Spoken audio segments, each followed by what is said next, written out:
Hello, it's LaDonia here from Keep It Crafty with LaDonia, and I thought I would show you a card that I'm going to make. I wanted to use some of the seashell papers, Sand and Sea this is called, from the mini catalogue, and I only have the papers. I've got a small selection of them gifted to me. I don't have the stamp set or anything, so what I've done, and I've only got scraps left, so what I've done is I've taken some Blushing Bride cardstock to coincide with that, and I've embossed the front of the card. I've used the Seabed 3D embossing folder to do that, and I just popped it in sideways like that. I was really careful to line it up, so as then I did manage to line it up quite well, but it takes a good few seconds to make sure you got it lined up right. But of course you need to go through the die cut machine with the rollers at the side rather than at the fold. You really should put it through with the fold going through the rollers first, and then if there's anything out of line it won't sort of squidge your folder and make it go out of shape. So I did that, and I went through the machine really slowly just to be as careful as I could. So I did that with the cardstock. Blushing Bride, I think I said that, but I'm not sure. So that's what I've done, and I didn't manage to cut it square, but I'm only slightly out. It is 5 7/8 wide by 5 3/4 tall, so it's only 1/8 of an inch out. So that's okay. It will still fit nicely in a 6x6 envelope. So yes, so I'm going to use these as for mats and layers, and I'm going to pair it with Rococo Rose. We're losing this soon, so I thought bring it out, and it goes nicely with the Blushing Bride. So that's what I'm going to do. So first of all, this is 5 3/4 tall, was it? 5 3/4 tall. So I'm going to cut this piece here because this is going to go in this direction. I'm going to cut that at 5 inches.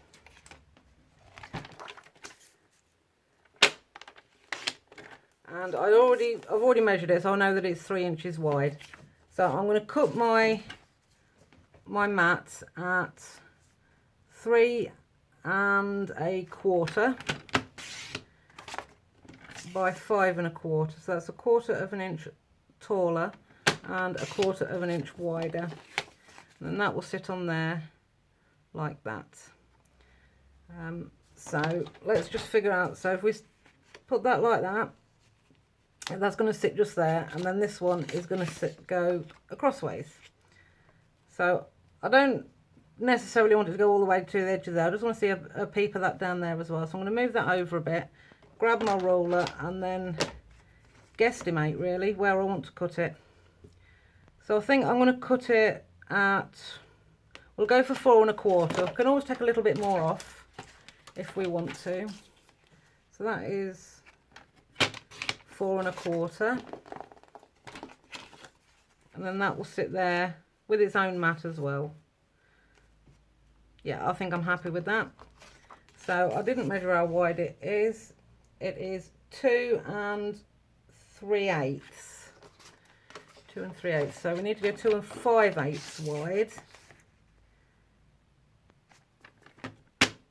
to get our 1/4 of an inch, and then we cut it at 4 1/2, didn't we? So if we then cut that at 4 3/4, then that should be another nice mat. So let's get rid of the trimmer. We don't need that now. So if I've cut that right, and I haven't cut that right, what did I do? Oh, that was 4 1/4. So I need to make this one 4 1/2, not 4 3/4. That was just an error. Right, so now we're finished with the trimmer, hopefully.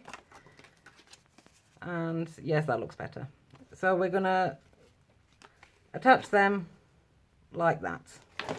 So let's move that out of the way, and all those pieces, because we don't want them anymore. So we haven't got enough to make a full card. So like I said, we're just using up the scraps, and because I was going to end up with some blank areas, that's why I use the embossing folder, because it just then adds the texture to it. So I'm just going to glue these together. Where's my glue gun? There it is. and just pop a bit of glue around the edges and then a little squiggle in the middle. You don't need an awful lot of this glue, it is good strong stuff.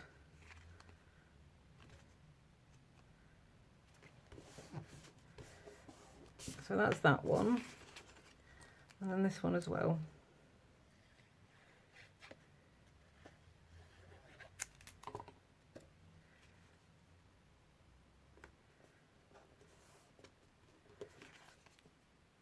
Yeah, I thought, I was looking through my embossing folders, I don't have an awful lot, but I did remember I'd got this, the seabed one, and I thought that was perfect to go with this theme. So they're going to sit like that, and then I'm going to want a white strip to stamp a greeting onto. So let me just measure it again.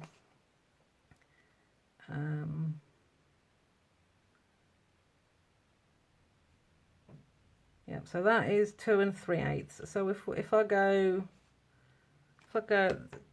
this is my stamp that I'm going to use. We'll go 1.5 wide. So I do need my trimmer back. Yeah, I wasn't organised, was I? So, and I've just got a scrap out of my scrap box. So I'm going to go 1.5 wide, get rid of that part, and then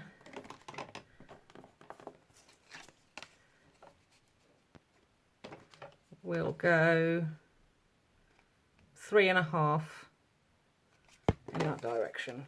See, none of this is worked out. I'll just look at it as I'm putting it together. Sometimes I work everything out in advance. Sometimes I make it up as I go along. But that's some of the fun. Definitely some of the fun can be had by making it up. So that will sit there. So what I'm going to do then is I'm going to stamp this. I'm going to stamp in Rococo Rose to match this piece of cardstock here. And this sentiment, to the woman who does it all with grace and wisdom, comes from the Strong and Beautiful stamp set. Just here, there's loads of sentiments in there. We're losing this one, I'm sure we are. Yes, we are. We're losing this one at the end of the annual catalogue. So if you want this set, jump in and get it. It's a really good set. So I'm just going to ink that up.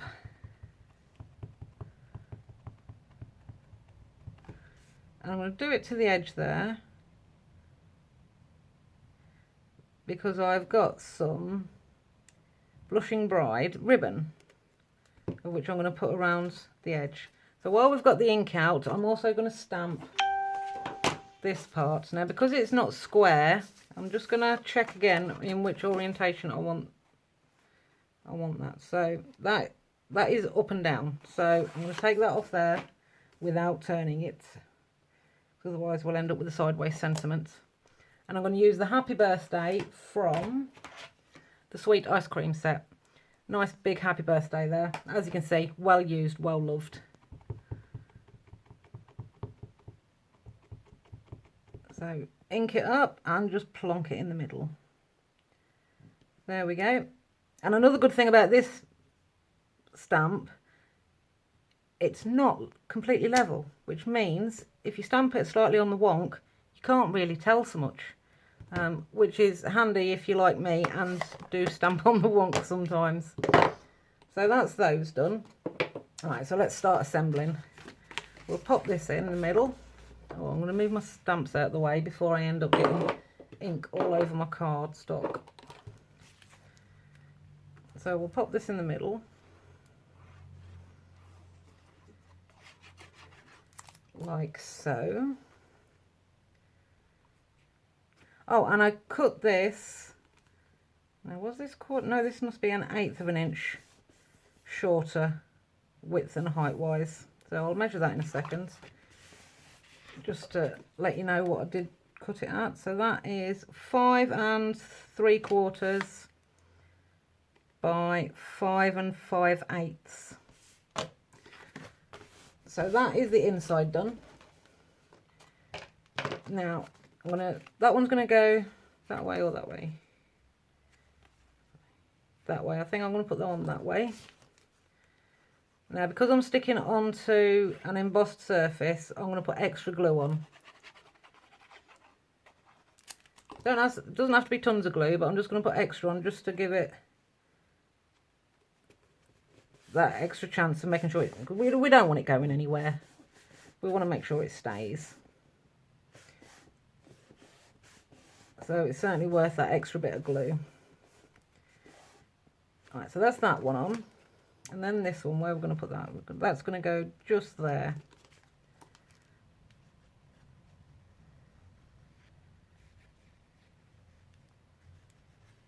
And then again, a nice good splodge in the middle.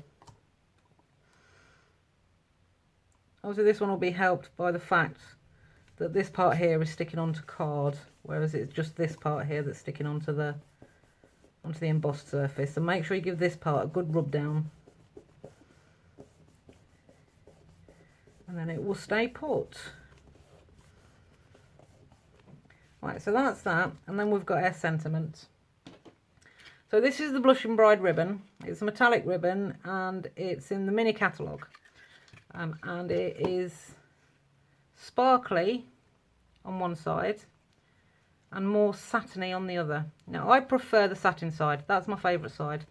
So that's what I'm going to go with. And I'm just going to wrap it round a couple of times. So now I know where to cut it. I should have grabbed my scissors and I didn't. Oh, there we go. So now I'm going to grab my tape runner. Which end was it? This end. And just, oh, I haven't used this for a little while. And it's not playing ball. There we go.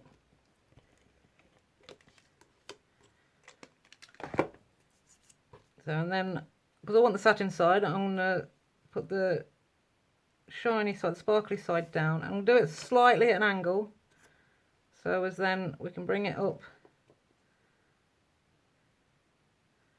like that, and then go over again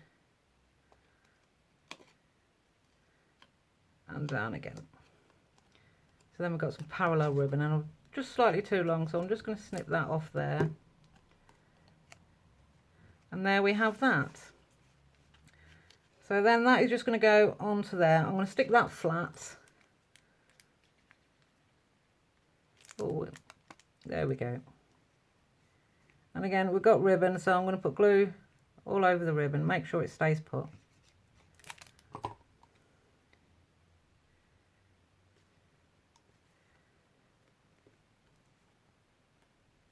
There we go. And there is our card made from some scraps that wouldn't have filled the background of an entire card on their own. So I hope you like that. I hope it's inspired you. And pairing things from one suite with another suite, they can work just as well as being all from one suite, if you get what I mean.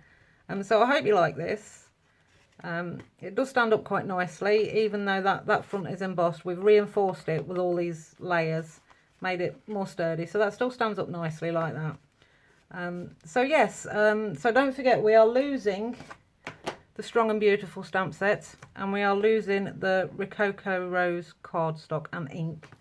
So if you're interested in them, jump on and get them. But I hope you've liked my project. If you have, please give me a thumbs up, and thank you for watching. Bye for now.